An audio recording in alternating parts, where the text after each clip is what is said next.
নমস্কার বন্ধুরা, আশা করি প্রত্যেকে ভালো আছো।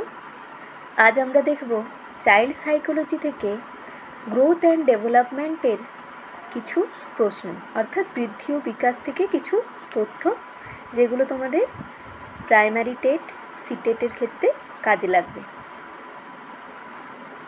চলো দেখে নেওয়া যাক তথ্যগুলি। প্রথমে আছে বৃদ্ধি, অর্থাৎ গ্রোথ। গ্রোথ বলতে আমরা কী বুঝি? দেখো, একটা নির্দিষ্ট সময়সীমার মধ্যে মানব শিশুর দেহের আকার, আয়তন, ওজন, উচ্চতা ইত্যাদি স্বতঃস্ফূর্ত স্থায়ী পরিবর্তনই হলো বৃদ্ধি। অর্থাৎ আমরা যে লম্বায় বেড়ে উঠি, আমাদের কেউ মোটা কেউ পাতলা, অর্থাৎ দেহের উচ্চতা, ওজন ইত্যাদি যে বাড়ছে, এটাই হচ্ছে বৃদ্ধি। বৃদ্ধি তো পরিমাপ করা যায়, আমরা যেমন ওজন মাপতে পারি, আমাদের উচ্চতা মাপতে পারি, সেটাই হচ্ছে বৃদ্ধি। এরপর দেখো বিকাশ কাকে বলে, অর্থাৎ ডেভেলপমেন্ট। বিকাশ কি?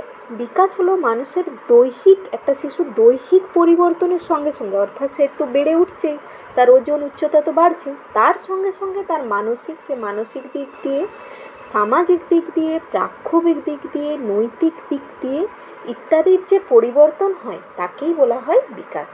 অর্থাৎ দৈহিক পরিবর্তনের সঙ্গে সঙ্গে তার সার্বিক যে পরিবর্তন হয় সেটাকে আমরা বিকাশ বলি। আর এই বিকাশ কিন্তু জন্ম থেকে একবারে মৃত্যু পর্যন্ত চলে। এটি হচ্ছে সারা জীবনব্যাপী প্রক্রিয়া, আর এটা তো আমরা পর্যবেক্ষণ করতে পারি, তাই এটা পর্যবেক্ষণযোগ্য। তারপর আছে পরিণমন বা ম্যাচুরেশন। কাকে বলে? পরিণমন একটা বিকাশেরই একটা প্রক্রিয়া। এটা একটা সহজাত জিনগতভাবে শিশু যে বৈশিষ্ট্য নিয়ে আসে, একটা শিশু সহজাত জিনগতভাবে যে বৈশিষ্ট্য নিয়ে আসে তাকেই পরিণমন বলে। যেমন হচ্ছে পরিণমনের ফলে আমরা যখন ছোট থাকি, হৃৎপিণ্ডীয় ছোট থাকে, পাকস্থলীর আয়তনও ছোট থাকে, কিন্তু আমাদের বয়স বৃদ্ধির সঙ্গে সঙ্গে সেগুলো আপনা আপনিই কিন্তু পরিবর্তন হয়। তারা বয়স অনুযায়ী তাদেরও বৃদ্ধি হয়, এটাই হচ্ছে পরিণমন। যেমন হচ্ছে ছোটোবেলায় হাতের মাংসপেশি সেরকম সবল থাকে না, সেই কারণে আমরা লিখতে পারিনি ছোট সময়, ঠিকমতো পেন ধরতে পারি না, কিন্তু যখন আস্তে আস্তে বড় হই তখন আমরা ঠিকমতো পেন ধরতে পারি, লিখতে পারি, ছবি আঁকতে পারি।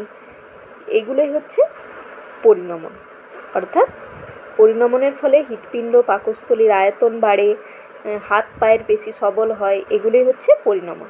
এরপর হচ্ছে শিখন। কি শিখন? হচ্ছে অতীত অভিজ্ঞতা ও প্রশিক্ষণের প্রভাবে আচরণের পরিবর্তন হয়। অর্থাৎ আমাদের কিছু আগের অভিজ্ঞতার কারণে আমাদের যে আচরণের পরিবর্তন হয় সেটাই হচ্ছে শিখন। ধরো তুমি কোনো গরম জিনিসে তোমার হাত পড়ে গেল, এরপরে কি হলো? তুমি বুঝতে পারলে জিনিসটা খুবই গরম, তোমার হাতটা পুড়ে গেল। এর ফলে পরের বার থেকে তুমি কিন্তু আর ওই জিনিসটায় হাত দেবে না, এটাই তোমার শিখন। অর্থাৎ তোমার অভিজ্ঞতা হয়েছে যে গরম জিনিসটা হাত দেওয়ার ফলে তোমার হাতটা যেহেতু পুড়ে গেল, তাই আমি ওটা আর হাত দেবো না, এটাই তোমার শিখন। এই শিখন হচ্ছে জীবনব্যাপী প্রক্রিয়া, আমরা প্রতিনিয়ত শিখি, প্রতি মুহূর্তে আমরা শিখি, আর এটা অনুশীলন নির্ভর। অর্থাৎ যেমন ধরো অনেক দিন অঙ্ক না করলে আমরা সূত্রগুলো ভুলে যাই, সেই রকমই এটা হচ্ছে। তাই অনুশীলন যত প্র্যাকটিস করব তত আমাদের মনে থাকবে, এটাই হচ্ছে শিখন। এরপর হচ্ছে বৃদ্ধি আর বিকাশের পার্থক্য। বৃদ্ধি আর বিকাশের পার্থক্য, তো বৃদ্ধি হচ্ছে দৈহিক পরিবর্তন, আমরা প্রথমেই জানলাম, আর বিকাশ হচ্ছে আমাদের সার্বিক পরিবর্তন, অর্থাৎ মানসিক, সামাজিক, প্রাক্ষবিক, নৈতিক এইসবের পরিবর্তন হচ্ছে বিকাশ। বৃদ্ধিকে পরিমাপ করা যায়, উচ্চতা মাপা যায়, ওজন মাপা যায়, কিন্তু বিকাশ হচ্ছে পর্যবেক্ষণ করতে পারি।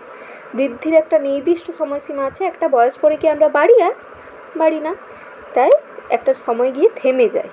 আর বিকাশ কিন্তু সারা জীবন চলে, একবারে জন্ম থেকে মৃত্যু পর্যন্ত চলে।